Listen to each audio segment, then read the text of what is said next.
La mayoría de los que estáis aquí ya conocéis a Antonio Díaz Deus. Espérate. ¿Se oye? La mayoría conocéis ya a Antonio Díaz Deus. Para los que no le conocéis, Antonio es fundamentalmente un buscador.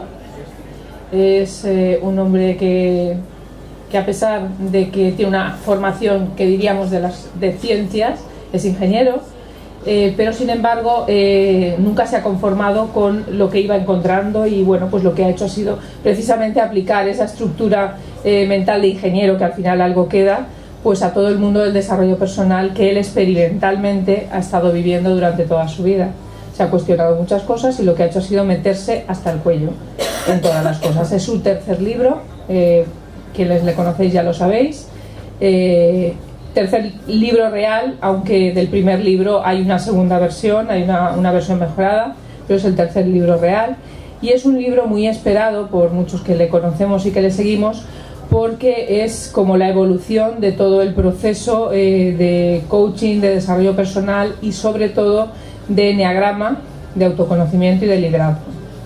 El liderazgo, que ahora está en boca de todo el mundo, como si fuera perdón, la piedra filosofal, igual que el neurocoaching. Hay cosas que parece que ahora les añades la palabra y venden más, pero el enfoque de Antonio con el liderazgo es un enfoque mucho más profundo que el de ser el que dirige a un equipo de personas, ¿vale?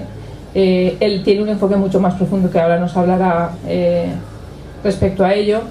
Y en este libro, en el libro de las 4 llaves, él lo que hace es estructurar un camino de autoconocimiento que te lleva a liderar, pero empezando por liderarte tú mismo. Lo que se busca es el autoliderazgo. Hay mucha gente que se forma en liderazgo para liderar a otros y sin embargo no trabaja absolutamente nada en liderarse así. Pues liderarse a sí mismo es lo más difícil que hay, porque tienes un personajillo que se llama el saboteador interno y que tiene que ver con tu carácter y que tiene que ver con tus sombras y que normalmente pues no lo contemplas, no lo incluyes. Y Antonio, que es un maestro en eso y que además se mete, como os he dicho, hasta el cuello en toda esa serie de cosas, pues desde su profesión de ingeniero, desde su trabajo como coach, cuando casi no se sabía cómo se escribía esa palabra en España, y desde la terapia Gestalt, que también está formado, y fundamentalmente desde el conocimiento del enneagrama, pues ha ido desarrollando este libro durante tiempo, hasta que ha conseguido dejarlo, lo que yo llamo redondo. Yo digo redondo porque a mí lo redondo me parece fantástico, me parece que es el símbolo mejor, pero contiene todo aquello que él ha ido descubriendo en estos 50 y algunos años de vida que tiene. Está más en los 60, pero bueno, pero como no los aparenta, es muy joven, es muy joven. Vale, y entonces pues en todo este tiempo pues él ha estado investigando, ha estado viviendo, ha estado haciendo muchos grupos de formación, participando en muchos grupos de formación, ha bebido directamente de la fuente de Claudio Naranjo, con lo cual para quienes lo conocen a Claudio saben que es beber una fuente con profundidad, y desde ahí es desde donde ha escrito el libro. No busca recetas, no busca un liderazgo para ser el número uno de nada, simplemente pues para conocerte, para ser feliz, para no hacerte trampas y para saber que la luz también está dentro de ti, junto con la sombra. Si no hubiera sombra no habría luz, eso está claro. Luz con luz no es posible. Entonces, bueno, pues aquí estáis viendo claves del libro en la proyección que tenemos de fondo, para que algunas de las cosas que va a ir comentando Antonio, los que somos más visuales también la podamos ver, no solamente los que se quedan con el tema auditivo. Y bueno, pues a mí me gustaría que después de que Antonio os salude, el formato de esta presentación va a ser básicamente preguntarle cosas acerca del libro. Lógicamente ya me he leído el libro, me encanta el libro, subrayo el libro, me da mucha rabia partes que tienen que ver conmigo del libro, pero es un gran camino, ¿vale? Y bueno, le voy a dejar un poquito la palabra antes de empezar a preguntarle, ¿vale? Bueno, pues buenas tardes a todos, gracias por estar aquí. Un comentario solo, lo de ingeniero, yo fue una carrera que hice, pero yo nunca me he sentido de identidad ingeniero, porque lo de la identidad es una palabra a veces muy grande, a veces muy pequeña. como que cuál es la identidad, ¿no? Con qué nos identificamos. Y ahora con estos tiempos que corren de sentirse catalán o sentirse español o sentirse valenciano o sentirse mujer o sentirse hombre o sentirse gay o sentirse lesbiana o sentirse no sé qué, parece que la identidad es muy importante. Bueno, la identidad no es tan importante, la identidad es un concepto que se escapa de la cabeza, ¿no? Porque la idea, tenemos un montón de juicios y de opiniones y de ideas de nosotros mismos. Lo importante es que en este mundo nuestra identidad vaya cambiando con el tiempo. Vamos cambiando y entonces tenemos que ir adaptándonos a lo que la vida nos va poniendo delante. Si estamos anclados a una idea fija en nosotros mismos, la vida nos va a tratar mal. Va a ser difícil conseguir la felicidad desde un planteamiento fijo. Entonces la identidad pues va cambiando. Entonces, con los avatares de la vida, intentar agarrarse a una identidad es como intentar agarrarse a una pareja que no funciona, ¿no? Es como que te causa más problemas que satisfacciones. Entonces yo en identidad, yo creo que no me he sentido ingeniero nunca he trabajado de ingeniero. Hice la carrera, pero enseguida salí corriendo. Pero bueno, sí es cierto que la carrera me dio mucha estructura, aunque yo nunca he sido capaz de diferenciar una cafetera de una bomba de agua, pero en fin, eso ha sido. Y otra cosa que no has mencionado, yo he trabajado mucho con PNL y con DBM y eso me ha servido para hacer una cosa que llamo yo el remodelado del eneagrama.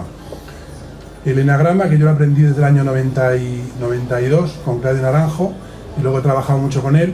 A lo largo de los años he sido capaz de, siguiendo el planteamiento de Claudio, por supuesto, ir remodelándolo, o sea, ir viendo los huecos que tenía y ir viendo lo que me iba funcionando a mí con los grupos, y de alguna forma el libro es ese proceso, ¿no? Yo, en un momento, creo que es un eneagrama remodelado, que es mucho más fácil de leer, de entender, de comprender, porque el eneagrama que yo conocí de Claudio pues era un eneagrama enfocado en la terapia, enfocado muy psicológico para entendernos. Entonces, hacerlo más accesible desde un punto de vista de autoconocimiento, pues es un poquito el trabajo, y para mí ha sido como el trabajo de mi vida. Yo recuerdo un libro que me encantó de Margaret Yourcenar, que fue Las Memorias de Adriano, que es un libro maravilloso, y salvando las distancias, no pretendo compararme con esa mujer, que es una de las grandes, pero yo decía una cosa en ese libro, diciendo que cuando tenía 20 años ella quería escribir ese libro, pero que no se sentía capaz. Cuando tuvo 30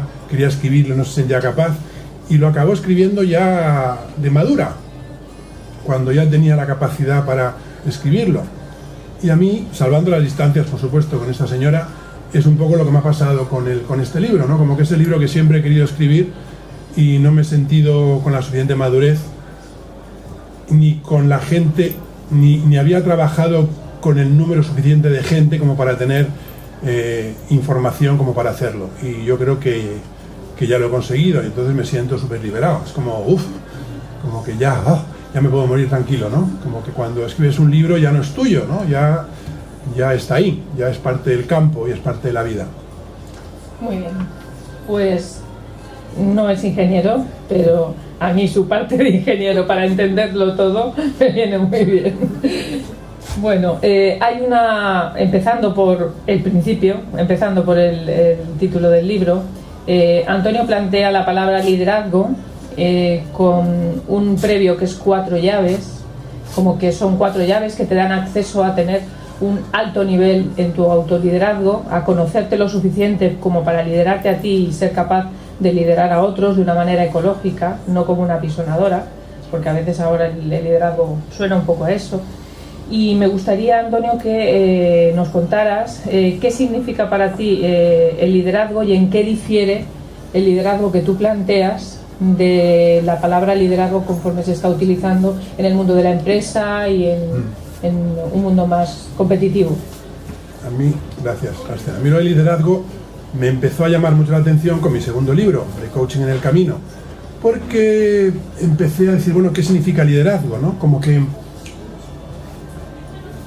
pues Jesucristo ha sido un líder, Hitler fue un líder, el mismo Trump es un líder, Mariano Rajoy es un líder, el Dalai Lama es un líder. Entonces, claro, ahí están en un saco, hay gente de muy diversas planteamiento. Entonces yo me preguntaba, ¿no? Digo, ¿qué significa ser un buen líder, ¿no? ¿Y qué es lo de líder?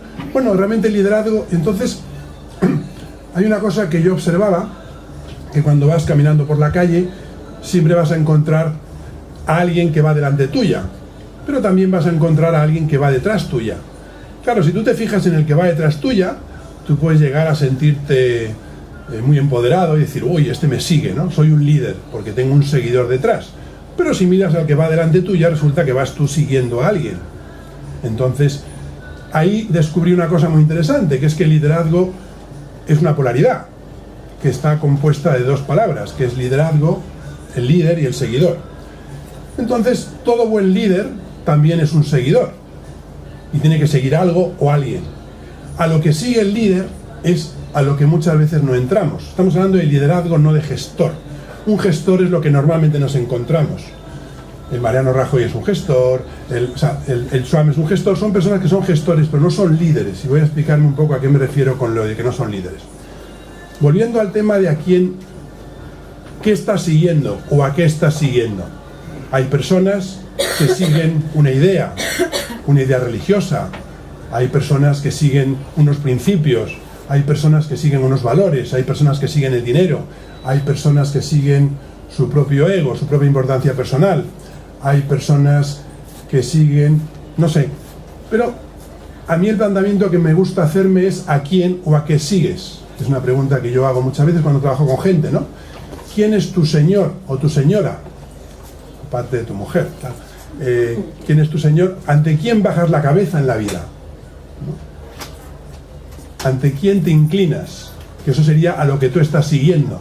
Entonces una pregunta un poco incómoda, ¿no? Si nos preguntamos a quién sigue un Mariano Rajoy, o a quién sigue un Swam, o a quién sigue el Dalai Lama, o a quién seguía Jesucristo, entonces podemos empezar a encontrar respuestas.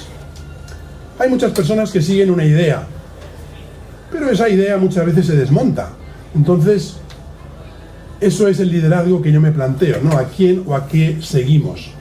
Entonces, de ahí me vino una idea, que es lo de la famosa zona de confort, que todo el mundo conoce, la zona de confort, la zona de comodidad, que es la zona donde nos encontramos a gusto. Normalmente las personas nacemos en el seno de una familia más o menos acomodada, tenemos una educación más o menos, bueno, trabajamos y nos movemos en un ambiente determinado. Y a lo largo de la vida vamos teniendo unas creencias, unos juicios sobre la realidad, unas expectativas, y nos vamos identificando con cosas. Y todo eso con lo que nos vamos identificando nos hace que nos creemos una caja. Y esa caja, nos metemos dentro de esa caja. Y el tema es que el ser humano estamos diseñados para vivir dentro de esa caja. O sea, hay un proceso de aprendizaje y generamos una caja y nos metemos dentro de esa caja. Claro, entonces yo por eso diferencio lo que llamo yo liderazgo dentro de la caja y liderazgo fuera de la caja. ¿Qué es un liderazgo dentro de la caja? Es cuando yo lidero a otros desde mi pasado, desde lo que a mí me ha funcionado, desde lo que yo he hecho normal. Pues una persona como Mariano Rajoy, por poner un ejemplo claro, que a lo mejor es funcionario del Estado, etcétera, etcétera, bueno, pues ¿él qué hace? Pues lo que ha hecho siempre. Es decir, él hace un liderazgo dentro de la caja. O personas... Entonces, normalmente nos encontramos que los liderazgos en el mundo son dentro de la caja. Son personas que habrán tenido más o menos éxito y luego lo que hacen es gestionar o liderar personas acorde con sus juicios, sus principios, sus ideas, sus valores, pero que eso, en el mundo en el que nos movemos, no es suficiente. ¿Por qué no es suficiente? Bueno, estamos en un mundo con mucha incertidumbre y estamos viendo que cada año, en un año, las cosas cambian radicalmente, con lo cual realmente un líder que se esté guiando por el pasado, pues es un líder poco efectivo, poco eficiente, porque estás utilizando cosas que te han funcionado en el pasado, en el aquí, el ahora o en el futuro, que no estás seguro de que te vayan a funcionar. Entonces por eso hablo en el libro de lo que es un liderazgo dentro de la caja y un liderazgo fuera de la caja. Y de aquí entonces hablo del enagrama, porque el enagrama es un modelo que justamente te informa de cómo es tu caja. El enagrama es un modelo caracterológico muy antiguo que te viene a decir cómo es la caja que has construido para ti, cómo son tus juicios sobre la realidad, cómo son tus emociones, cómo son tus principios, cómo te mueves en el mundo desde esa caja. Y claro, esa caja tiene luces y esa caja tiene sombras, como todo. Entonces, en la medida en que tengamos muchas sombras que no hayamos mirado, tendremos un liderazgo muy poco funcional. En la medida en que hayamos investigado detrás de esas sombras, tendremos un liderazgo más funcional que nos puede llevar más hacia la felicidad. Entonces, investigando con eso, con el eneagrama, entonces junto liderazgo y eneagrama. Entonces digo, vale, si yo intento liderar dentro de mi caja, es un liderazgo que Diels hablaba de remediativo. ¿Remediativo por qué? Porque es algo más de lo mismo. Mientras que un liderazgo generativo es cuando intento salir fuera de ahí. Hoy en día estamos viendo con las cosas que están pasando que hace falta un liderazgo fuera de la caja. Hace falta pensar fuera de la caja. Nos encontramos que todo el mundo está utilizando recetas del pasado, moviéndose con cosas del pasado, pero que realmente nada cambia, todo sigue lo mismo, ¿no? Y todos los líderes que tenemos, todos están dentro de la caja. Entonces el mundo parece que se va desmoronando y seguimos teniendo un montón de gente que sigue gestionando las cosas como si no estuviera pasando nada, como si el mundo siguiera igual, cuando el mundo está muy distinto. Cada día que pasa hay muchos cambios. Hay una historia muy bonita de un enorme Buda en Tailandia. En el año 75 estaban mudando un enorme Buda de 3 toneladas de peso, muy grande, que era un Buda que estaba como recubierto de oro, pero que era de yeso. Y lo estaban moviendo, y en un momento dado una de las cuerdas que movía el Buda se rompió y el Buda se cayó al suelo y se agrietó. Y el principal de los monjes descubrió que debajo de la grieta el Buda era de oro macizo. Es decir, que era un Buda de 3 toneladas de oro macizo. Esto está en internet, es una cosa conocida. Entonces resulta que 200 años atrás los tailandeses ocultaron el Buda de la invasión de los birmanos y lo cubrieron con yeso. Y lo que es interesante es que eso se perdió en el tiempo. Ese recuerdo se perdió en el tiempo y hasta los mismos monjes se acabaron olvidando de que realmente el Buda era de oro. Y estuvieron 200 años con el Buda convencidos que el Buda era un Buda de yeso. Y eso es muy interesante, según mi experiencia, para nosotros. Porque lo que tenemos, lo que es la caja, es lo que en el eneagrama se llaman máscaras, y de alguna forma lo que tenemos es la máscara de estuco, la máscara de yeso, pero dentro tenemos un Buda de oro. Entonces, cuando hablamos de liderazgo dentro de la caja o fuera de la caja, tiene que ver con eso, ¿no? Como que, según el eneagrama, cuando tú naces, vienes de la luz, y cuando mueres, vuelves a la luz. Pero en el Inter estamos en este mundo y aquí nos toca vivir. Como con 5 o 6 años más o menos el niño o la niña empieza ya a tener un carácter, una personalidad o una coraza caracterológica que es la que le acompaña toda la vida. Y durante desde que nace hasta los 5 años más o menos hay un periodo de luz en donde el niño o la niña se va desarrollando. Pero va desarrollando esa coraza y luego se olvida. Hay una historia muy bonita de una niña como de 6 años que tiene un hermanito que tiene pues como 3 o 4 meses, y de repente la niña le pide a sus padres que se quiere quedar con su hermanito, a solas. Y los padres se quedan un poco, bueno, vale, pero no se fían mucho. Y se ponen a espiarla un poco. Y descubren que la niña de 6 años se pone a charlar con su hermanito. Y al cabo de un rato le preguntan y dice, bueno, pero ¿qué hablabas tan animadamente con tu hermano? Y la niña contestó, es que le estaba preguntando cómo era Dios, porque a mí se me ha olvidado. Y eso incide en nuestro Buda de oro, como que hay ese contacto con la luz al principio. Por eso todos los niños, todo el mundo los quiere tocar, los quiere manosear, los quiere pellizcar, como que todos quieren compartir ese trocito de luz, ese trocito de felicidad. Pero luego ya nos olvidamos. Y entonces vamos desarrollando nuestra caja, nos metemos dentro y ya nos olvidamos de nuestro Buda de oro. Entonces la apuesta en el eneagrama es que hay un camino de desarrollo, hay un camino de crecimiento, en donde tú puedes poco a poco ir vislumbrando ese Buda de oro, y puedes poco a poco ir creciendo, ir evolucionando, y claro que siempre tendrás tu coraza de estuco, siempre tendrás tu parte de fuera, pero es interesante recordar que tienes tu Buda de oro, es interesante hacer ejercicios para conectar con él, porque es quien te guía. La máscara, cuando te guía, la máscara en el fondo lo que quiere es importancia personal, la máscara quiere reconocimiento, la máscara quiere que la quieran, la máscara es muy demandante, pero es muy disfuncional muchas veces. Entonces cuando conectamos con el mundo instintivo, cuando conectamos con el mundo interior, cuando conectamos, pero no se trata de conectar con nadie que esté ahí fuera y que tenga barbas, no. Se trata de conectar con nosotros, con nuestra propia instintividad, con nuestra propia fuerza, con nuestra propia fortaleza, con nuestra propia dirección. Y es un concepto distinto, ¿no? Entonces, esa es mi apuesta. Pero, Antonio, tú sabes que mucha gente se identifica tanto con la máscara que se cree que solo es la máscara. Claro, porque se han olvidado, como decía antes... del Buda de oro y no creen ni que lo haya. Dice, ya no, si ya soy yo el Buda de oro, ya. Claro. Sí, especialmente unos. O sea, algunos más que otros. Algunos más que otros. Pero eso es difícil de trabajar, pero se trabaja. Ese es el camino del enneagrama, el darte cuenta y tomar conciencia de que no eres el Buda de oro todavía. Claro, y luego esto se aplica a todo, porque se aplica a las parejas también. O sea, tú tienes una pareja y ¿desde dónde es la relación de la pareja? Desde las dos máscaras. Claro. Suele haber a veces un contacto a nivel interior muy profundo, pero muchas veces, por eso hay peleas, hay frustraciones, hay confrontaciones, hay mucho dolor muchas veces, porque la relación desde la máscara suelen ser relaciones dolorosas.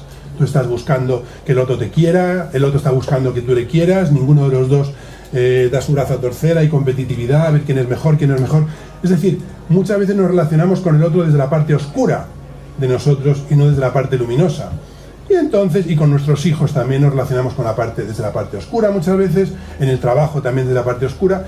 Y bueno, aquí yo lo único que digo es, la luz la tienes en tu interior, trabájatelo, míratelo, sal para adelante, y entonces hay otra realidad es posible. Claro que esto no se trata de leer solo un libro, ojalá. Claro, pero para eso es este libro. Este libro, dentro de todos los libros, si subís un momento aquí a la parte que hay aquí dedicada al desarrollo personal, veréis un montón de libros acerca de enneagrama, y son más clasificaciones sin ningún camino más que este libro, que lo que te propone precisamente es andar un camino. O sea, este libro no es ese de me pongo un cinturón de gimnasia pasiva y me quita la barriga. No, si quieres quitarte la barriga, haz flexiones, ¿vale? Utiliza tu cuerpo. Y en el camino del enneagrama que propone Antonio en el libro, lo que hace es un recorrido relativamente suave a veces, un poco más fuerte otros, depende cada uno lo que profundice, sobre de dónde vienes y a dónde puedes ir. Identificar cosas tuyas que te hacen pensar que ese es tu carácter, que esa es tu máscara, y conociendo tu máscara te propone también el antídoto, o si no el antídoto, por lo menos cuál es el camino que te lleva a aprovechar qué hay de verdad en tu ser, y esa máscara se utiliza cuando hace falta, pero consciente de que la estás utilizando. Yo en el libro pongo el ejemplo de los tomates, ¿no? Todos, además aquí Valencia, que es el sitio... La mejor tomate está aquí. No lo dudo. Los del Perelló. No lo dudo. Pues, bueno, y pues imaginaros entonces que tienes un tomate valenciano o tienes un tomate holandés, ya que me has dado juego del ejemplo. Vale. Un tomate valenciano que se ha cultivado con cariño en la tierra, que le has puesto abono orgánico, que no le has puesto porquerías de fertilizantes, en fin. Y llega un momento en que el tomate notas que lo tomas y huele, y el rabito ese, que es lo que más huele, hay quien se lo mete en el gazpacho, el rabito, porque dicen que así le da mucho, es un buen truquito, sí. Me lo apunto. Y sin embargo luego coges otro tomate que parece que es mucho más bonito, y más grande, y resulta que no sabe a nada, no huele a nada, y el rabito ya no sirve para el gazpacho. Y no hay rabo siquiera. Bueno, es que un tomate sin rabo es como... Pues eso. ¿Para qué lo quieres, no? Ahí estamos. Bueno, y de alguna forma yo cojo ese ejemplo, tomo ese ejemplo de los tomates para decir que tenemos dos tipos de alimentos. Hay alimentos que son alimentos orgánicos, y luego hay alimentos que son los que alimentan, alimentos que alimentan, valga la redundancia, nuestro Buda de oro, y hay alimentos que alimentan nuestra coraza, nuestra máscara. ¿Qué alimentos alimentan nuestra máscara? Pues un montón. La media de ver la televisión son 3 horas al día. Entonces parece que vamos a casa, nos ponemos delante de la tele y nos reseteamos viendo las chorradas y lo que los canales de televisión manejados por las grandes corporaciones nos dicen que tenemos que pensar, ¿no? O sea, películas como 1984, otras películas de ciencia ficción ya están aquí, ¿no? O sea, estás 3 o 4 horas delante del televisor después de haber estado todo el día trabajando y llegan ahí, tienen que resetearte con los anuncios, te resetean con las noticias para decirte lo que tienes que pensar, y es un alimento que tú te sientes que estás vivo, pero realmente no estás vivo. Es tóxico, ¿no? Es tóxico. Hay otro alimento que también es para la máscara, que es la importancia personal. A todos nos encanta darnos importancia, porque yo y entonces, y hacemos muchas cosas para darnos importancia, hacemos muchas cosas para que los demás... Y hacemos fotos en Facebook, sí. Así, para darnos importancia, sí. Que somos súper guapas. Los selfies. Y la gente ya va haciendo vacaciones y están más pendientes de los selfies para subir a las redes sociales que de disfrutar del sitio donde están. Entonces vemos que hay un montón de alimentos que alimentan nuestra máscara. Importancia personal,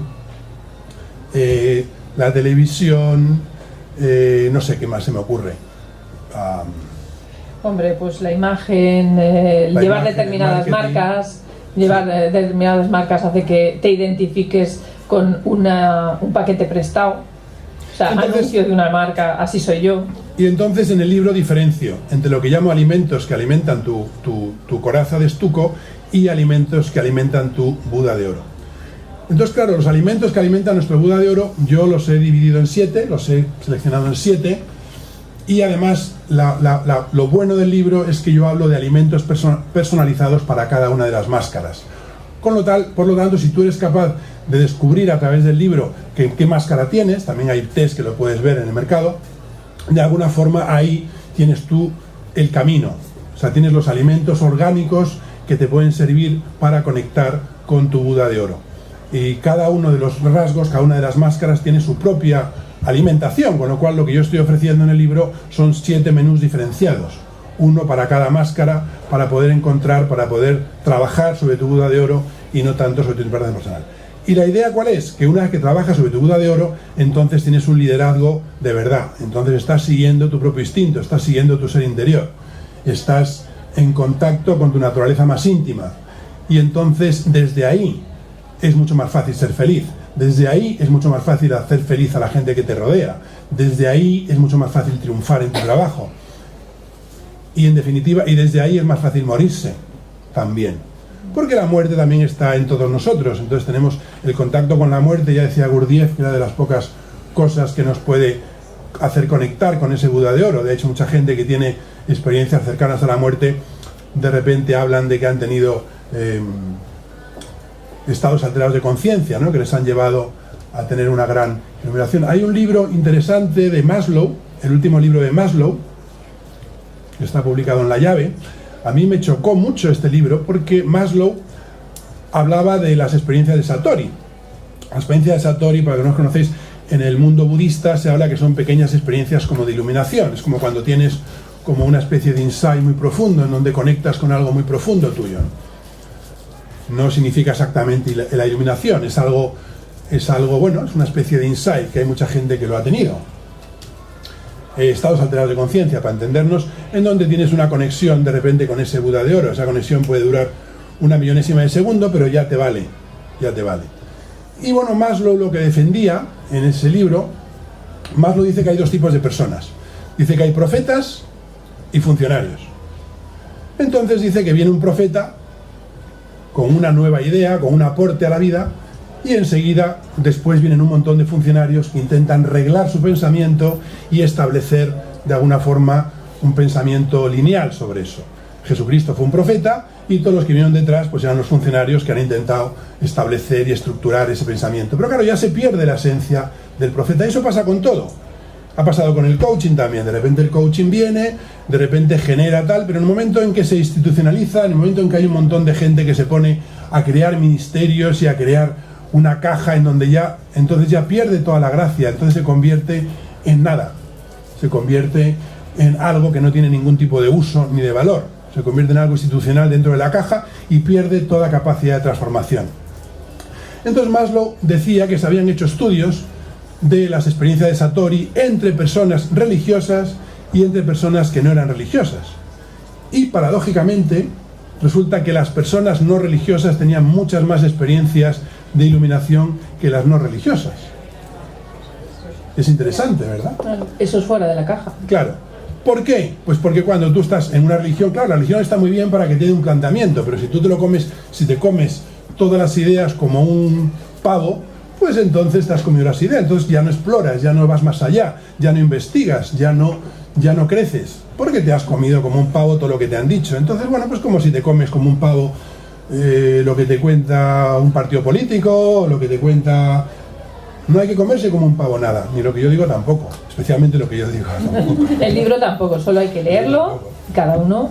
Y que cada uno decida. Exacto. Entonces, a mí esto me llamó mucho la atención, la idea de Maslow, ¿no? Como de, bueno, y es una idea que a mí me resulta simpática, ¿no? Como de que tenemos que trabajárnoslo, el camino lo hacemos nosotros, no hay nadie que te haya marcado un camino. Yo lo que defino es la estructura del camino de desarrollo, del camino de liderarte a ti mismo y del camino de ser feliz. Y yo te digo por ahí, pero... Y aquí es donde vienen las 4 llaves. Y aquí es donde vienen las 4 llaves. Por eso el libro empieza con las 4 llaves. Enneagrama y liderazgo es el camino, pero lo que te ofrece el libro es 4 llaves para acceder a tu liderazgo. ¿Qué son las llaves? Las llaves. Mi socio Javier, tengo un socio en Madrid, Javier Miranda, trabaja mucho con emprendedores, trabaja mucho en SECOP, trabaja mucho en... Y él, un buen día, cuando estaba yo con el libro, me llamó y me dice, ¿sabes qué experiencia tengo? Digo, ¿qué? Dice, yo he estado viendo en los emprendedores y en los ejecutivos con los que trabajo y los directivos que necesitan de 4 competencias, que son 4 habilidades muy especiales para ellos. Digo, ¿cuáles?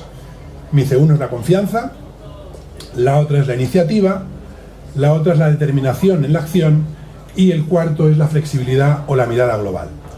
Entonces él me estaba hablando de competencias, me estaba hablando de habilidades, pero yo enseguida lo identifiqué justamente con el modelo y justamente con el libro que yo estaba escribiendo, que es este.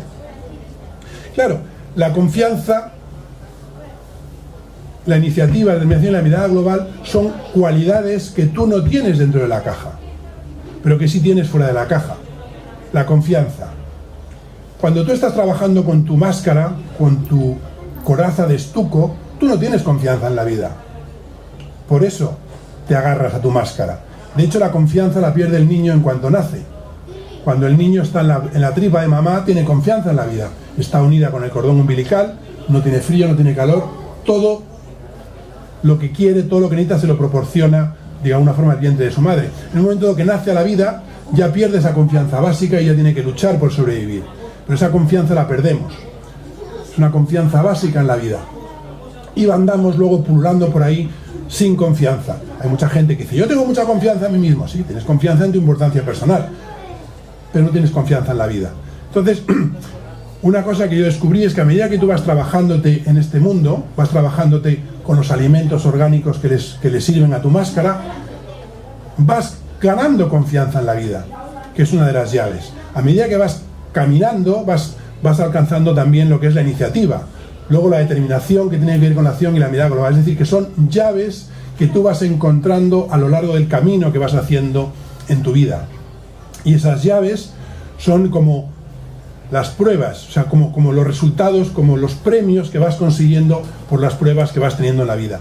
Y esto es un arquetipo muy antiguo, es el arquetipo del camino del héroe o el camino de la heroína. Eso lo tenemos desde el poema de Gilgamesh hace 3000 años en la época sumeria, hasta los viajes de Ulises, hasta las andanzas del rey Arturo. Todo esto son arquetipos que tienen que ver mucho con el viaje del héroe, con el camino del héroe, en donde alguien sale a hacer un viaje de búsqueda y vuelve luego. También el rey Arturo, Perceval, cuando Perceval sale del castillo del rey Arturo, hace todo un recorrido y al final acaba otra vez dentro del castillo, ¿no? Y más recientemente tenemos pues a Skywalker en la Guerra de las Galaxias. Eso es un camino del héroe típico, ¿no? Es un camino de búsqueda en donde Skywalker está buscando, ¿qué está buscando? La fuerza, está buscando la luz. Y para eso, ¿qué tiene que hacer? Pues tiene que enfrentarse a la parte oscura, tiene que enfrentarse a su lado oscuro, que es su padre además, con lo cual tiene que darse cuenta que tiene que asumir a su padre, tiene que asumir la parte de su padre que no le gusta, la sombra de su padre que él también tiene. Y es un camino del héroe. Otro camino del héroe, para hablar en femenino, pues es el de Dorothy, ¿no? En el Mago de Oz. en donde Dorothy va caminando, va buscando el reino de Oz y va encontrándose con el espantapájaros que va buscando un corazón, con el hombre de lata que va buscando un cerebro, con el hombre de lata que va buscando un corazón y con el león cobarde. Y es un poco lo mismo, porque la cabeza tiene que ver con la confianza, el corazón tiene que ver con la iniciativa y el león cobarde tiene que ver con la determinación. Entonces ahí fue donde yo noté que conectaban las competencias que mi socio me estaba refiriendo con las llaves, digamos, del enagrama o las llaves del camino del héroe. Alicia en el País de las Maravillas es otro camino del héroe, hay muchos. Y Kung Fu Panda de repente se ponen de moda, entonces claro, los guionistas se ponen las botas haciendo caminos del héroe en donde consiguen que los niños y sus padres vayan a ver la película. Y Kung Fu Panda también es otro camino del héroe, ¿no? De un panda gordo y patoso que acaba convirtiéndose en un gran guerrero, ¿no? Y eso es de alguna forma lo que yo propongo en el libro, ¿no? Es un camino del héroe en donde tú empiezas a conocer tu máscara, empiezas a conocer tu máscara de estuco y intentas de alguna forma conectar con el Buda de tu interior, y para eso tienes los alimentos orgánicos que le van bien a tu máscara. Y a medida que vas trabajando en ese camino, vas descubriendo las llaves, vas descubriendo confianza en la vida, vas teniendo iniciativa, vas teniendo determinación en la acción y finalmente vas teniendo mirada global. Y esto, y con esto ya cierro de tu pregunta, es lo que consigues, que es poder personal. Es muy importante el poder personal. Cuando se habla de poder, mucha gente que dice, bueno, el poder jerárquico, poder del dinero, poder de la situación, poder de la... Pero nadie habla del poder personal. Y el poder personal te viene de tu interior. Entonces tú puedes no tener un duro, puedes no ser de una familia dirigente, pero puedes desarrollar tu poder personal. Y el poder personal es el más importante, porque es el que te va a dar la felicidad, y es el que depende solo de ti. Y entonces una vez que desarrollas tu poder personal, eres capaz de compartir la felicidad contigo y con los tuyos. Pero para eso tienes que hacer tu camino del héroe o de la heroína. Yo te quería preguntar, cuando alguien lee tu libro, es posible que le ocurra, sobre todo si no ha tenido contacto con el eneagrama antes, que empiece a ver muchas cosas en los distintos caracteres, o sea, que vea muchas máscaras que tienen que ver con él y que se niegue a identificarse con ninguna. ¿Hay alguna clave ahí para que la persona pueda, aparte de los test y aparte de todo eso, hay alguna clave para que las personas puedan decir, oye, pues, o simplemente, aunque no sean capaces de identificarse, aunque no profundicen, ya el ver cada máscara y ver cuáles son los alimentos para cada máscara le puede servir? Sí, bueno, siempre se ha hablado de que el oráculo de Delfos hablaba del famoso conócete a ti mismo, ¿no? Y yo añadiría que también se decía otra cosa, es conócete a ti mismo y conócete en tu justa medida. Sí. Y eso es una cosa importante en este mundo, que tenemos que conocernos un poquito, ¿no? Tenemos que conocer cómo es nuestra máscara. Si no conocemos cómo es nuestra máscara, poco vamos a hacer. Tenemos que saber un poquito cómo son nuestras sombras. Todas las máscaras tienen sus sombras y tienen sus luces. Yo en el libro, en lo que me enfoco es en la parte oscura de la máscara. Los libros americanos del enagrama se enfocan mucho en la luz, pero realmente la máscara para mí no tiene luz. La luz es una especie de tapa, ¿no?, para no ver la oscuridad, pero debajo inevitablemente hay que entrar a mirarse un poquito en lo oscuro. Entonces la forma de verse la máscara es ver aquellos comportamientos que menos nos gustan. El enagrama es un mapa que copiaron los primeros cristianos, los padres del desierto, que eran los primeros cristianos que hablaban de el pecado. Para ellos era un pecado distinto del que luego nos ha pasado la historia. Los padres de la iglesia, los padres del desierto, hablaban de que cuando tú pecabas contra tu propia naturaleza. Tú estabas pecando y el pecado era una cosa tuya, no pecabas contra nadie, ni había nadie allá arriba que te estuviera controlando, sino que era un pecado contra tu naturaleza. Y eso es una cosa que yo a Claudio Naranjo se lo he escuchado decir muchas veces, ¿no? Como que el eneagrama, cada una de las máscaras, lo que te informa es de qué forma estás pecando contra tu propia naturaleza. ¿Cuál es tu parte oscura, que es la que te está boicoteando ser feliz? Porque luego en el fondo nosotros, hay mucha gente que le echa la culpa al otro, a la sociedad, pero luego somos responsables de nuestra vida. Lo primero que tenemos que hacer es responsabilizarnos de lo nuestro. llega un momento en que ya dejamos de echar la culpa a nuestros padres, dejamos de echar la culpa al marido, dejamos de echar la culpa a los hijos, bueno, hay gente que sigue todavía hasta que se muere, pero bueno. Y nos damos cuenta de que, como dicen los budistas, yo soy responsable de mi propia felicidad. Y si la quiero buscar, la puedo buscar, y si no la consigo, pues es una cosa mía. Pero lo de hacer responsable a los demás de mi felicidad es poco práctico. Entonces, desde ese punto puedo observarme esos pecados, ¿no? Entonces, por eso los pecados capitales de la Iglesia realmente son 7 pecados capitales, antiguamente eran 8, pero los pecados del enagrama son 9. Hay uno que la Iglesia decidió quitar, que es el miedo. No les venía bien que el miedo fuera un pecado, porque hay que tenerle miedo al infierno. Porque es una hay herramienta. Que tenerle miedo al infierno, entonces, claro. Pero el miedo es un pecado también. Claro. Y entonces lo convirtieron en 8. Y después, en un concilio, decidieron que el orgullo y la vanidad eran lo mismo, y lo llamaron lo mismo, pero realmente en el enagrama tenemos los 9 rasgos. Y los padres de la Iglesia es un poco el enfoque, los padres del desierto es un poco el enfoque que yo utilizo. Es como que cada uno, una vez que descubres tu máscara, descubres de qué forma pecas contra tu Buda de oro, de qué forma te boicoteas, de qué forma te das importancia personal, de qué forma te pones orgulloso, o te pones vanidoso, o te pones envidioso, o te pones loco, o te pones... Y luego te sientes mal porque te has comportado de una forma que no va contigo. Pero inevitablemente tenemos todas nuestras sombras. Pero volviendo al libro, Antonio, una persona, por ejemplo, que no conozca el eneagrama y que empiece a leerlo, cuanto menos, para lo que sí que le serviría sería para darse cuenta de cómo las distintas caracteres, las distintas máscaras te hacen ver el mundo de una manera o de otra, y comprender un poco también, aparte de lo propio tuyo, las distintas reacciones de los demás ante una misma situación, porque la máscara también es como unas gafas. También ves lo tuyo distinto, pero lo de fuera también lo ves distinto al otro que lleva otra máscara. Entonces, cuanto menos, y aunque haya personas que quieran no profundizar mucho, sí que le es útil para ver que hay tantas miradas del mundo y tantos dolores originales que te hacen reaccionar de un modo o reaccionar de otro. Y en eso, yo mirando el libro desde un punto de vista como si fuera la primera vez que yo oyera hablar de eneagrama, porque a lo mejor muchas personas acceden a él por este libro, sirve cuanto menos para eso, para ver que yo no sé si seré capaz de detectar cuál es mi máscara, pero sí que reconozco que hay distintas máscaras y comprendo que cada uno mira desde un punto de vista y siente las cosas con un dolor distinto y reacciona de una manera distinta. Por lo menos cuanto a eso, yo creo que es muy útil. Yo he leído muchos libros de eneagrama y claro, al haber visto tantas cosas, pues veo más que hay mucho etiquetaje, cosa que yo aquí en este libro no veo y que me parece muy positivo, que es muy ameno. Da muchos ejemplos de personas conocidas, reales, no para que las juzguemos, sino para que veamos cuál es su modelo de comportamiento y entendamos cómo es que se comportan así.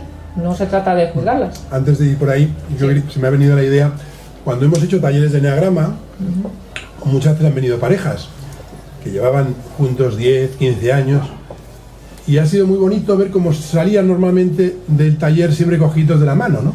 Y como mirándose, ¿no? Como que se descubren la máscara del otro, y se descubren por qué se pelean, y se descubren por qué compiten, y se descubren, claro, y dice, bueno, yo he descubierto cuál es tu máscara, y he descubierto cuál es la mía. Entonces encuentran los enganches, y se dan una oportunidad para ir más allá de sus caracteres, se dan una oportunidad para ser felices, ¿no? Para soslayar las sombras que hay en su relación, y para enfocarse un poco más en la luz. Porque en el fondo el mundo, me venía una película que se llamaba El baile de máscaras, ¿no? En donde están todos ahí, parece que vivimos como en un enorme carnaval, en donde todos vamos con nuestra máscara por ahí, intentando mantenernos erguidos, intentando mantener nuestra dignidad, pero la dignidad no funciona tanto cuando estamos con una máscara, ¿no? Entonces es interesante ver qué máscara nos ha tocado en este mundo, con qué máscara estamos viniendo al baile de la vida, ¿no? Y qué máscara tienen los demás. Entonces en el libro, como decía Asen, yo he decidido hacer un método descriptivo de las máscaras. Entonces, después de tantos años trabajando con personas de distintas máscaras, pues tengo muchas anécdotas de muchas personas, y muchas están aquí sentadas aquí delante, que no nombro sus nombres, pero bueno, pues están ahí en el libro también. Entonces por eso en el libro le agradezco a todos los los alumnos con los que he trabajado en estos 7-8 años, porque con ellos he aprendido, ¿no? De cómo son las máscaras también, y he tenido mucha información de muchos... de cómo es cada una de las máscaras. Eso es una información. Otra fuente de información son películas conocidas. Entonces no entro tanto a decir este actor, por ejemplo, de qué máscara es, sino la película, ¿no? Por ejemplo, yo que sé, El Gran Torino. Personaje, ¿no? El Gran Torino, no sé si lo conocéis, de Clint Eastwood, que es una gran película, pues es una película de un fanático, de una máscara 1. Entonces se explica muy bien y se entiende muy bien. Leonardo DiCaprio en El Lobo de Wall Street, pues es un 7, descontrolado y loco.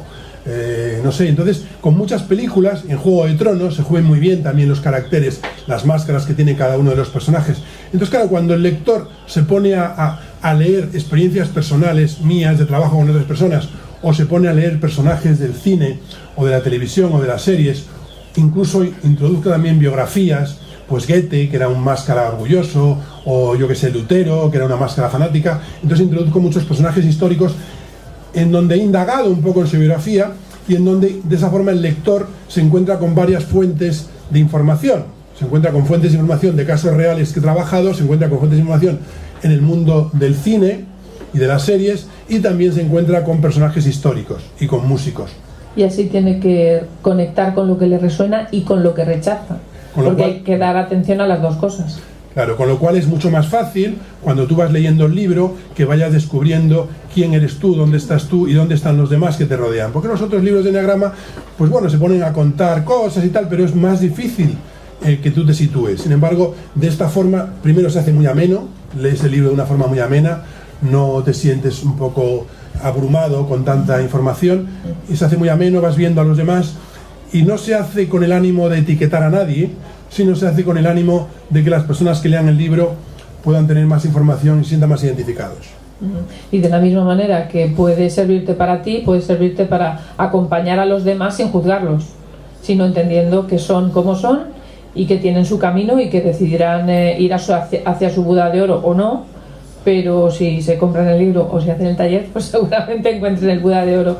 En eso, bueno, aunque luego lo quería comentar también, pero el libro es tan práctico que da lugar a un taller, bueno, a unos talleres, a un grupo de talleres para desarrollar todo lo que aparece en el libro. Al final, en experiencial, todo es mucho más fácil, porque si estás guiada, si tienes unos facilitadores que te van corrigiendo cuando intentas escaparte, o que te van mostrando el espejo, decir, mira esto, ¿vale? Pues al final sí que lo que tú haces leyendo del libro, que a veces te escapas, pues teniendo delante a un grupo, pues ya no te escapas tan fácilmente, ¿no? Y te puedes dar cuenta. Entonces, este libro da lugar a unos talleres en los que trabajamos precisamente para que cada uno encuentre cuál es su carácter y cómo liderarse mejor desde su sombra hacia su luz, que es el planteamiento de Antonio en este libro.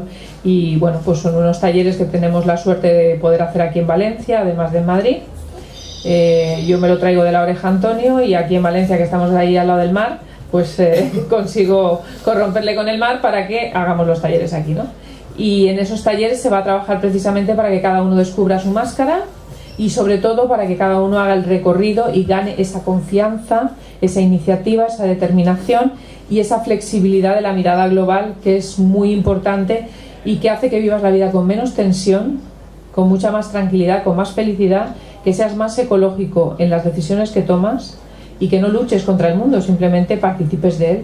Y todo también desde la mirada sistémica, porque Antonio, si algo va atravesando todo su trabajo y su trayectoria, es la mirada sistémica. O sea, ya nada es igual, ya nada se mira de uno a uno, se mira desde arriba, ¿no? Se mira como en global, y eso también es importante en el enneagrama, mirarlo todo, no mirar solamente yo.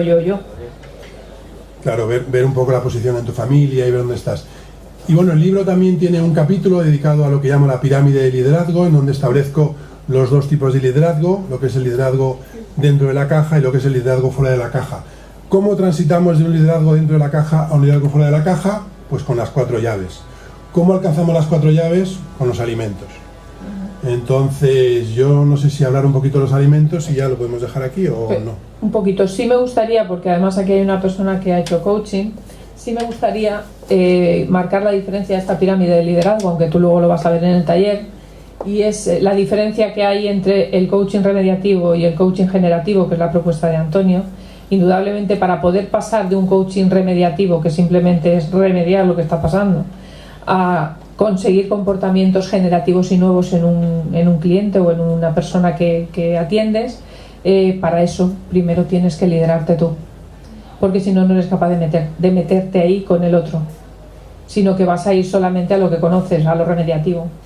Es muy importante. Ahora os cuenta los pasos de la pirámide integrativa y de la pirámide de liderazgo, que son fundamentales para trabajar esto. En mi trabajo con personas de empresa y organizaciones, claro, el reto es que tú trabajas con un gestor o con un líder, y entonces el líder pues tiene ciertos problemas o ciertas, y entonces se encuentra con que sus decisiones muchas veces están muy limitadas. Están limitadas por lo que le ha funcionado en el pasado, están limitados por lo que él piensa, pero que muchas veces le cuesta ser creativo e ir más allá. Para mí la creatividad está muy, muy conectada con salir de la caja. Entonces, claro, trabajando con esta gente es que intenten explorar qué soluciones se encuentran más allá de su caja, más allá de su zona de confort. Porque todo el mundo habla de la zona de confort, pero luego nadie dice cómo se sale de ella, ¿no? Es como que es una trampita, porque hay veces que la zona de confort es la zona de disconfort. A mí a veces cuando me dicen, no, es que tú estás en la zona de confort, digo, no, yo es que mi zona de confort precisamente está cambiando constantemente. A lo mejor lo que tengo que hacer es quedarme quieta, ¿vale? Bueno, pues yo creo que ya estamos más o menos hasta aquí, llevamos una hora hablando. Yo creo que... ¿Los alimentos para cada número? No le iba a hacer por números. Cómprate el libro. Está más mal. Porque lo has sugerido tú. Sí, no, pero es que luego lo he pensado y he dicho, uy, qué lío. Han metido el número en general. Venga, así por encima.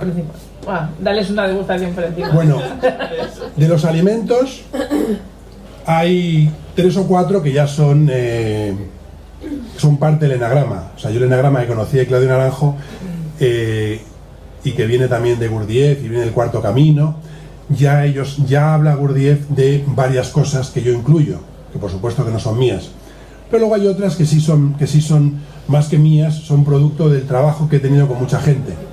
Y entonces, de alguna forma, el trabajo mío de los alimentos es un trabajo de sistematización, esos alimentos. Entonces hay cosas que son del modelo clásico del enagrama, como es la observación del rasgo, que es observarte en el rasgo. Aunque yo esto lo modifico un poco y yo vengo a decir que las personas tenemos 3 actitudes ante una emoción. Tenemos una actitud de rebeldía, tenemos una actitud de quedarnos pegados o tenemos una actitud de no verlo. Entonces así nos encontramos que los 9 tipos del enagrama están relacionados con eso. Entonces así, por ejemplo, podemos diferenciar los tipos de enagrama en 3 grupos. Los que son más miedosos, los que son más emocionales y los que son más rabiosos.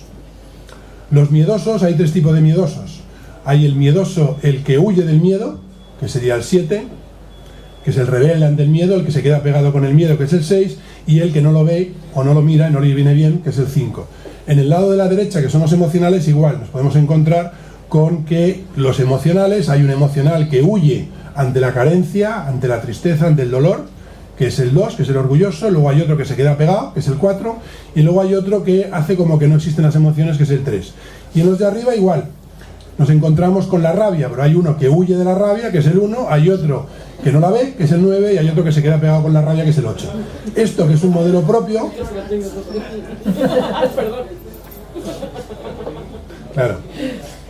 Tú estás, por un lado, en rebeldía con la rabia, pero estás con una pareja que está pegada a la rabia, entonces así os va de bien en la relación, claro. Me va perfectamente. Ahí. No ha sido ningún tipo de... No ha sido ningún comentario en segunda. Pero que al principio de descubrirlo no te hacía tanta gracia. Pues no, la verdad. Fue como una patada, pero muy importante. Y este es un enfoque propio. Aunque en el modelo original de Gurdjieff había que observarse el rasgo. Yo lo intento sistematizar un poquito, ¿no? Otro de los alimentos es la integración entre los 3 cerebros. En el libro comento cómo cada uno de los rasgos normalmente solamente trabaja con 2 cerebros, no con 3. Tenemos 3 cerebros, que es el cerebro intelectual, el cerebro emocional y el cerebro instintivo. Las máscaras suelen estar muy enfocadas en 2 cerebros solamente y no en el tercero. Entonces yo por cada una de las máscaras doy a entender cuál es la tercera máscara, cuál es el ya se me fue. El el cerebro que el tercer cerebro que tienes que integrar. Otro aspecto que trabajo son los subtipos, que es integrar los subtipos, que es otro alimento. Otro alimento para el alma son los amores. Claudio Naranjo habla de los amores y habla del amor directo y el amor inverso. El amor inverso es lo que hacemos siempre, que buscamos amor desesperadamente. Buscamos que nos quieran, buscamos que nos tengan cariño, buscamos que nos respeten. Y eso es amor inverso, que es un amor que corresponde a la caja, corresponde a estar en tu máscara. La máscara va desesperadamente buscando amor. Un tipo de amor concreto. Un tipo de amor concreto dependiendo de tu máscara. Entonces, todas las máscaras van buscando, hay unos que van buscando respeto, hay otros que van buscando que les hagan mucho mimo y hay otros que les van buscando que los acurruquen como si fuera su mamaíta. Por eso hay parejas que lo que van buscando es que les toquen mucho, hay otros que lo que quieres es que les apapaches, como dicen los mexicanos, y hay otros que van demandando que les respetes. Pero eso también tiene que ver con los tres cerebros, ¿no? Porque hay una cosa que es lo que yo quiero, otra cosa es lo que necesito y otra cosa es lo que deseo. Entonces muchas veces tenemos un conflicto entre lo que deseo, entre lo que necesito y lo que quiero. Pero bueno, eso se explica en el libro muy bien por cada una de las máscaras. Volviendo al tema de los amores, Claudio comenta que lo que tenemos que hacer es convertir ese amor inverso en amor directo. El amor inverso nos quita poder, el amor directo nos lo da. Entonces yo me acuerdo una vez que hice coaching con más que coaching es que yo lo que hago, no sé si es coaching, pero bueno. Bueno, lo que haces es... Lo que hago. Con un ejecutivo de alto nivel que estaba entrando en el consejo de administración y yo le dije, ¿y qué es lo que quieres tú conseguir en el consejo de administración? Me dice, yo quiero que me respeten. Y le digo, uy. Digo, pues mal andamos si quieres que te respeten. Estaba demandando que el comité de dirección de la empresa le respetara cuando él estaba recién entrado. Claro, si este señor recién entrado en el comité de dirección va con una necesidad de que le respeten, los demás, que eran una pandilla de tiburones, se lo van a comer a pedacitos. Entonces yo le dije el cambio, digo, es al revés. Digo, tú tienes que entrar respetándolos a ellos. Es decir, en lugar de un amor inverso tienes que entrar con un amor directo. Entonces en el libro especifico, que eso ya es propio, eso no es de Claudio, cuáles son los amores que le vienen bien a cada una de las máscaras y qué es lo que tiene que hacer en cuanto al amor directo y al amor inverso. Eso es especialmente curioso, eso no lo trata nadie más, no. Y a mí me abrió muchas puertas. Sí, y me dio dos Entonces ahí combino lo que yo he aprendido del modelo clásico de Claudio con lo que yo he aprendido con mis grupos, con la gente y trabajando yo individualmente con las personas. Y así he desarrollado pues un poco mi propio sistema que funciona. Entonces por eso de los 7 alimentos de alguna forma para el alma, que son lo que llamamos 7 alimentos para el alma, pues a lo mejor son 3 o 4 que yo sugiero y son otros 3 o 4 que son clásicos. Hay uno que es la meditación, que por supuesto es un clásico. Y yo creo que te da más o menos una idea. Pues mira, me has convencido para comprar el libro. Mira que bien. Si no llegas a hablar de ello, no lo compro. Bueno. Lo importante es que cuando lo compres y lo vivas, compartas con otras personas. Igual que cuando se compra una novela de Ken Follett y todos dicen, ah, qué guay, qué tal. Compartir estas cosas, aunque sean más íntimas, porque al final todo va creando el que la gente empecemos a mirarnos de otra manera, empecemos a salirnos un poco más de la máscara y nos veamos más como seres humanos con nuestra máscara y trabajemos y tengamos esa intención. Entonces a mí me gusta y yo entiendo que la propuesta de Antonio es poco comercial porque no va en contra de muchas creencias de las que hay ahora y de las que se llevan. Pero los que queremos de verdad llegar al quid de la cuestión, también tenemos que pasarnos ese descubrimiento, esa información de unos a otros. Entonces está chulísimo y además te lo dedicará y será bonito que si te aporta, que lo compartas. Llevo tiempo ya yo trabajando con esto también. Pues y ha dado la casualidad que hoy hemos venido de Madrid. La causalidad. Ahí. Y hemos encontrado esta conferencia. De Madrid, anda que tiene narices. Justo, o sea, hoy viniendo para el centro, nos hemos enterado.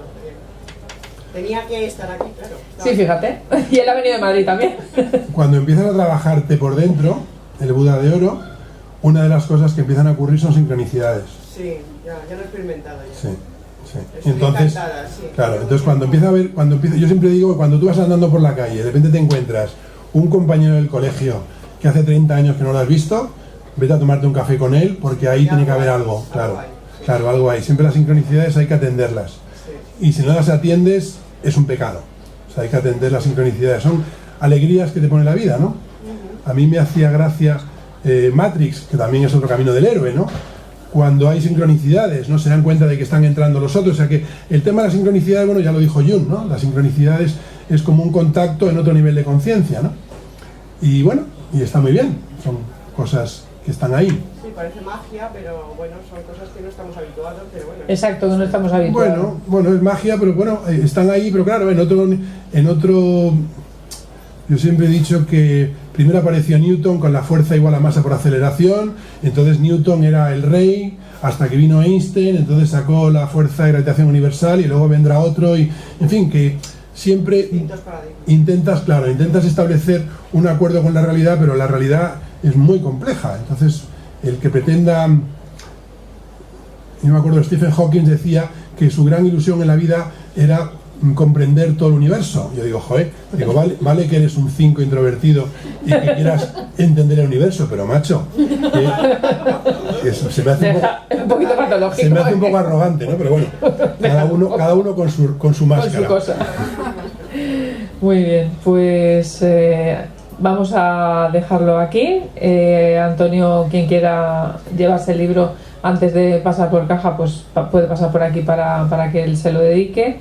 Y como os comentábamos antes, para los que sois de aquí, hay unos talleres programados de fin de semana para trabajar con esto, para trabajar con el liderazgo a través de Enneagrama, pero enfocado al liderazgo, enfocado a que cada uno adquiera su propia fuerza personal y entender fuerza desde lo que es poder. El poder no te hace estar tenso, no te hace hacer esfuerzos.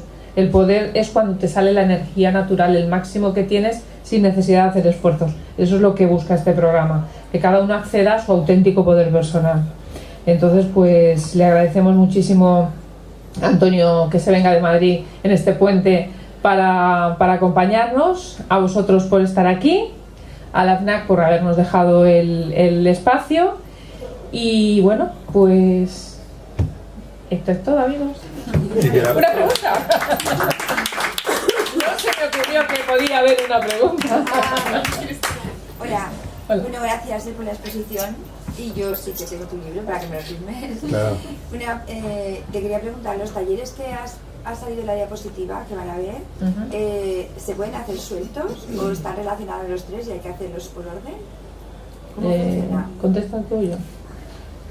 Lo ideal es hacerlos juntos, pero están pensados también para que si alguien de repente dice, pues yo nada más que puedo hacer dos porque no me cuadran las fechas, pues a lo mejor luego se reengancha otra vez que los hagamos. Pero bueno, esperamos, no. Pero si tú vas al segundo y no al primero, no pasará nada. Pero lo que sí es importante es que, o sea, tenemos un programa en internet, una formación online de Enneagrama. Entonces la gente que se apunta a los programas, le damos de alta automáticamente en la formación online. Con lo cual, cuando tú vienes a alguna forma al taller, si vienes un poquito con las tareas hechas, pues es mucho más, trabajas mucho mejor, porque entonces ya sabes qué máscara tienes y te estás un poquito orientado. Sí, tener en cuenta que bueno, la formación online, aparte de hacer una revisión por todas las máscaras, tienes más de 100 cortes de películas en las que puedes ver en vivo y en directo actuar a cada una de las máscaras, y eso te facilita el que te coloques. Cuando vienes al taller colocada, o por lo menos con pocas dudas, ya has visto varias cosas y tienes dudas entre 2 o 3 cosas, pues ya tú también sabes preguntar mejor y sabes aprovechar más el taller, que si primero empezamos en el taller a dar todo lo que es Enneagrama, ¿no? El Enneagrama, tal y como lo ha planteado Antonio y tal y como lo ha desarrollado en el online, perfectamente se puede ir trabajando en casa en tu tiempo libre, viendo todas esas secuencias que te dan muchísima información, y luego ya vienes al taller a trabajar lo tuyo, a trabajar qué es lo tuyo. Y además, debo decir que esto es muy interesante para todos aquellos de vosotros que trabajáis con personas, que sois terapeutas, que sois coach, o que sois líderes, o que tenéis equipos de personas. ¿Por qué? Porque te informa de cómo es la máscara del otro y qué puede hacer el otro para evolucionar y para encontrar la luz. Entonces, claro, el Enneagrama al principio te da un punto de que el ego te lo sube mucho. Ahora que se dice la famosa frase que te vienes mucho arriba, porque empiezas a darte cuenta, cuando empiezas a conocer a los demás, que fulanito que es amigo tuyo, pues que tiene tal máscara, que la otra novia que tenías no sé cuántos o novio tenía tal otra, y entonces empiezas, claro, a descubrir los pecados de los demás. Entonces, claro, porque tienes una guía, de los pecados del otro, también de los tuyos. Entonces, claro, eso hay personas que lo utilizan para reforzar su máscara. Y entonces la máscara se siente muy poderosa, porque dice, uy, yo soy capaz de ver los pecados de los demás. Y eso suele ocurrir siempre con el enagrama. O sea, la gente que lo empieza a trabajar al principio se viene muy arriba. Y la importancia personal, entonces el ego es muy tramposo, ¿no? Entonces al principio, bueno, y eso es normal que pase.